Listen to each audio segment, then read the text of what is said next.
It is Maginoni, and here's some comic reviews for you. I got a mixture of Marvel, Image, and DC. So let's start off with a couple Image titles. First is Moonshine #1. Now, as you can see, this is written by Brian Azzarello, and this actually was a really, really good book. The gist of what's going on is this. It's during the Prohibition period, and there's somebody up in the mountains that's making very tasty liquor.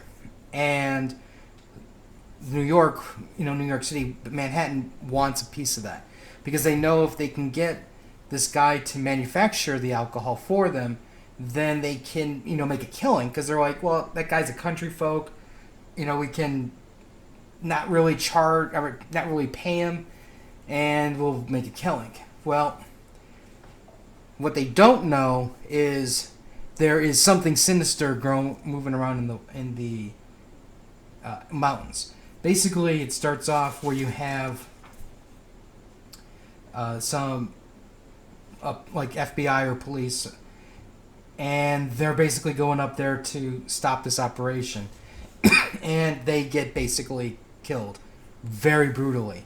And this is the New York mob is going to get wrapped up in if they're going to try to get some of that moonshine. Overall, this was actually a great start. A little bit of the supernatural, a little bit of, I'll just say it this way, crazy mountain folk compared to what they would consider the slick, untrustworthy city folk type. So this actually, I'm hoping this is going to boil down to something really cool later. But like I said, I really enjoyed the first issue. The art was great, story was great, interesting characters, that's for sure. And I'm definitely on board. Next up is Cannibal. Now, this one is, I guess you can say it's a zombie story, but it's a little bit different in that this is at the very beginning of a potential pandemic. There was a hurricane, and it uncovered some mosquitoes that had this very infectious disease inside of them, and actually they're starting around biting people. People are getting infected, and they're getting the taste for human flesh. Now, what's different is it's not like they're dead and then they're zombies and they're half skeletons walking around. These are human beings who are turning into cannibals, and they basically takes place in the swamp. And overall it was a really interesting beginning. It starts off with basically a townsfolk what gets killed, and the people rally around that, and they go off hunting for this person, and things happen. And overall, this was actually, like I said, I thought it was a rather strong first issue.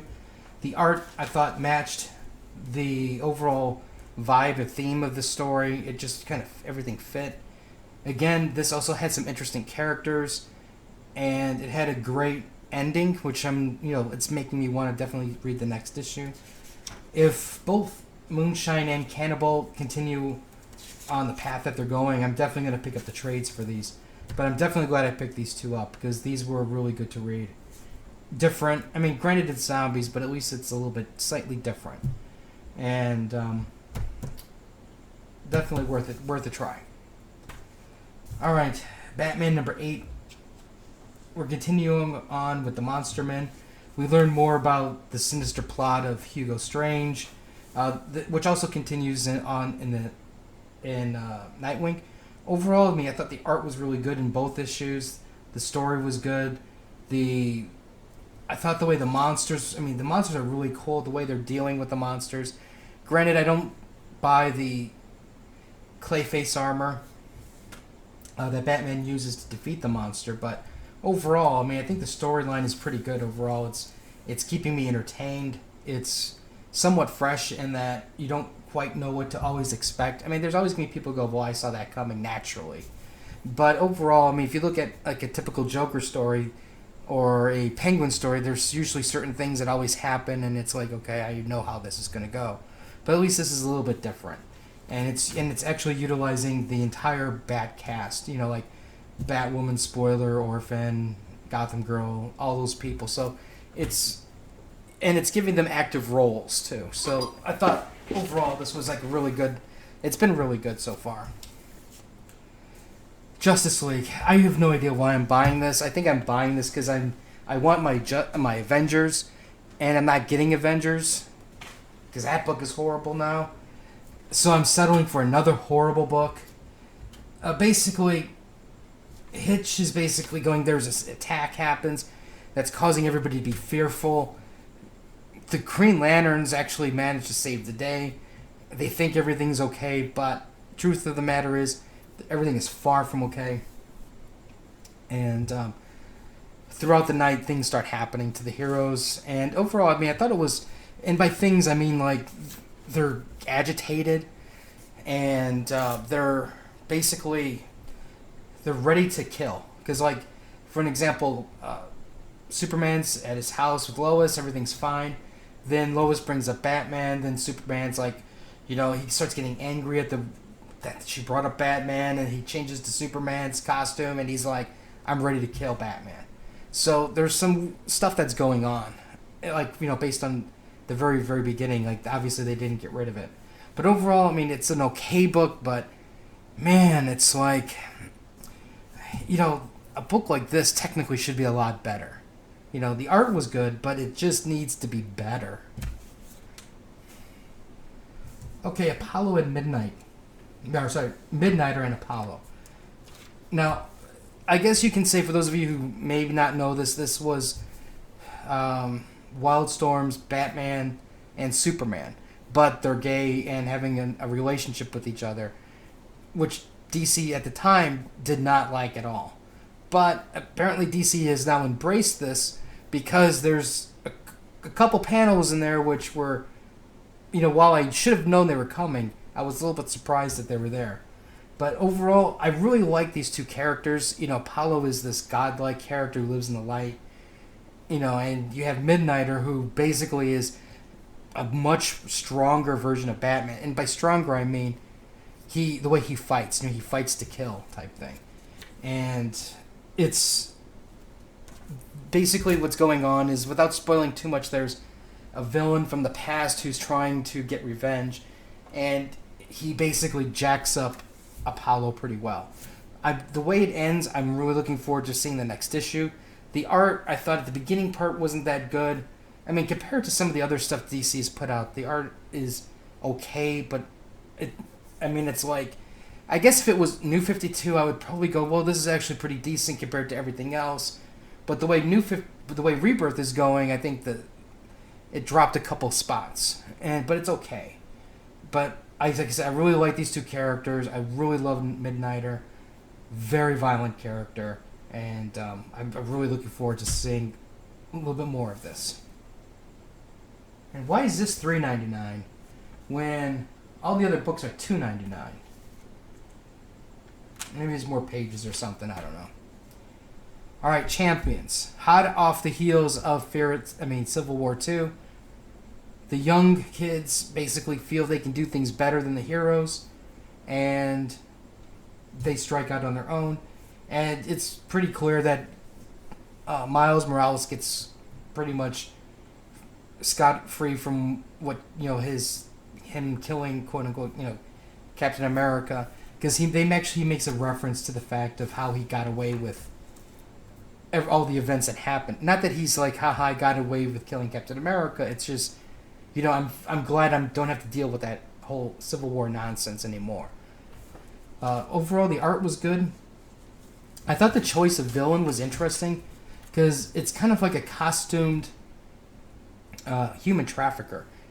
And it's kind of like, yes, they can do bigger villains than that, but it's a much better story in the sense that the way they present it as, like Thor, Falcon, and Vision, and those guys, they fight the big tier villains, and they have no money to fix anything, so they just go to the next fight.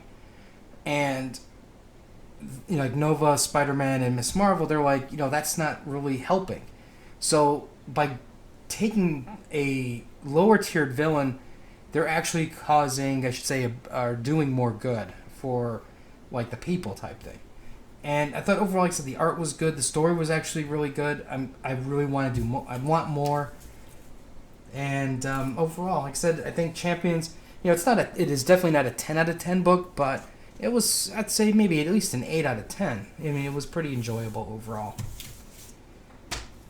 Okay, Spider-Man number 19. I don't know. I mean, I just don't know anymore. It's like, Peter Parker has to go to the hospital. His father-in-law's he's having serious problems. He's about to die.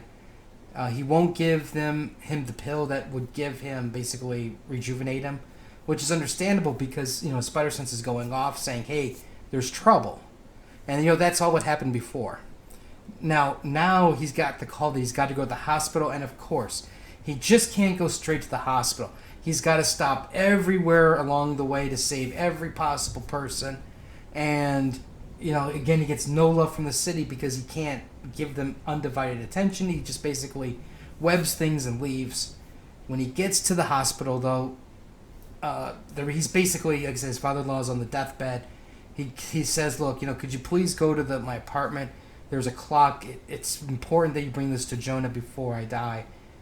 And it's like, basically it's a heirloom that was brought over from Ireland, by the first Jonah, by the first Jameson. And sure enough, Peter's got to go in his Spider-Man costume and swing back and forth. And what has to happen? The clock breaks. And I'm just going, see, I guess for me, part of the thing is, as soon as he was given that quest, bring the clock, right then and there that clock is going to break. Because that's Peter Parker luck. That's going to happen. But, there's just once. I just wish that the clock made it. But the clock symbolizes death, because it's broken. So I get the symbolism, I get Parker luck, I get all of that stuff. But to me, it's just, I knew that was going to happen the minute you wrote that sentence. Which, it's, I guess for some fans, they're fine with that, but me, I just wanted something a little bit different. The ending, though, was really good. Because it's basically the Jackal making an offering to Kingpin, and Kingpin's reaction is quite good. So it kind of drew me back into the story, but at the same time, I want to push away from Marvel in general, push more and more titles off my list, and it's not helping that cause because I want to push this off. But anyways, that's some reviews for you. If you have any comments or questions, let me know. Like, share, let me know what you guys picked up, what you guys are looking forward to reading the most. I have some more stuff later. So until next time.